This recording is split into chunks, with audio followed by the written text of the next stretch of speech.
Hey, want to hear the most annoying sound in the world?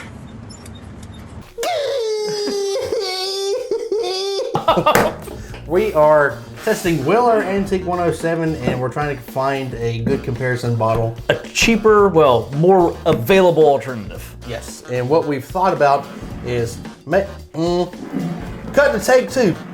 It stopped turning. Now ready? We're gonna get this right. But I forgot to tell the title. Here we go. No. Get it right. Makers 46, Cask Strength.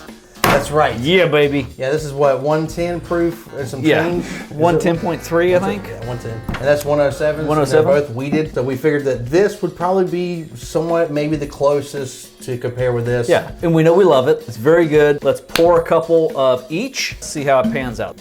What's one that, if you can't find Weller Antique 107, is there a good alternative? Is there a good alternative? Exactly. Because this is far easier to find. Yeah, and it's cheaper. And it's cheaper. I mean, when you do find it, you're gonna pay what, like 40 to 45-ish? I mean, that's not too much below what this should be. I mean, this should be like a $50 to $80 bottle, in that range. Prices vary by location. We already know that Makers 46 is good, but the Cask Strength is even better. Yes. So we wanted to try to find which one we think we like better. Which one was the Cask Strength again? I'm going into the Makers. I want to smell. It's got that traditional Makers. Yeah, I mean, stank. Ooh, so good. Yeah, there's this dusty note on Makers that I always pick up. It's peanuts for me. Yeah. I don't know why it's peanuts. Is there to me, it's like a dusty floor, like that smell of you walking into an old dusty barn or something like that, like an old dusty antique store. It's not a bad dusty. It's a homey. Dusty, It's make you feel good, dusty. All right, I want to smell against the Weller. This one's not quite as harsh on the nose. This one actually has like a punch to it, like it'll punch on the nose. This one's really soft. Even though it's 107, it doesn't smell like it's 107. A little floral. I could use this too because my nose is stopped up. That was delicious. There's a juicy fruit note on the Weller that I don't. Fruity. Yeah, that's super fruity, like juicy fruit gum as a kid. You know what they smell like? They both smell like bourbon. They do smell like just like bourbon. Smell just like bourbon. Yeah. You going in for the taste? Yeah, we're gonna go for the taste. Which are you going first? I would like to go Weller first. Dang. Before you drink. Just a fantastic pour. I get that very super fruity note, like candy fruit. To me, it's juicy fruit. Is that predominant note that I get in Does juicy fruit make gum? Juicy fruit gum. Oh, I'm thinking of Jolly Ranchers for some reason. Not Jolly Ranchers. Juicy fruit. Don't you remember juicy fruit gum? I know juicy fruit now. You're talking about the juicy fruit plain gum that is great for about 10 seconds and then it turns into rubber. Damn Skippy. Yeah, that 10 seconds though is amazing. It's the pinnacle of taste. Just like every guy. Hey, by the way, if you like what we're doing, please hit that like button and smash that notification bell so you know when we're dropping new videos each week. I swallowed wrong. That's what she said. Now that we got that out the way. All right, going for the Makers. Oh, that's super. It smells super sweet and creamy. All right. Yeah, it smells like Christmas. Good Lord, man. Oh, you know, I've not had this since our Makers Mark live stream back in October. Yeah.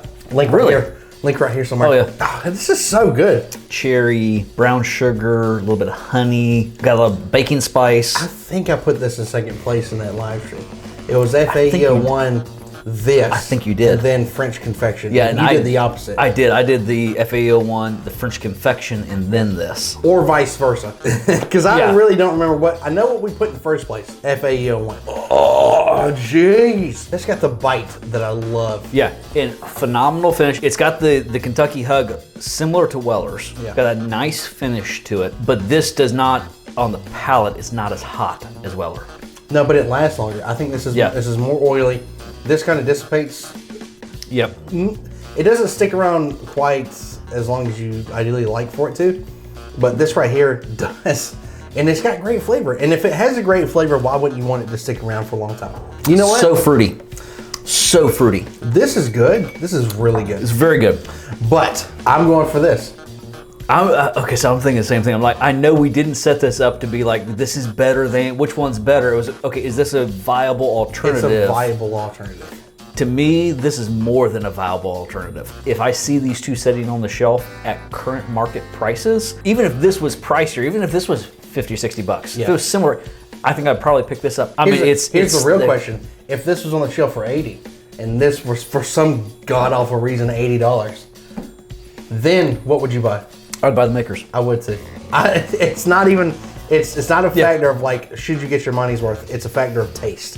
Yeah. And this right here, I believe, has more taste. It has that bite that I like. It's more oily and it hangs around more. Yeah. This is delicious. Do not get us wrong.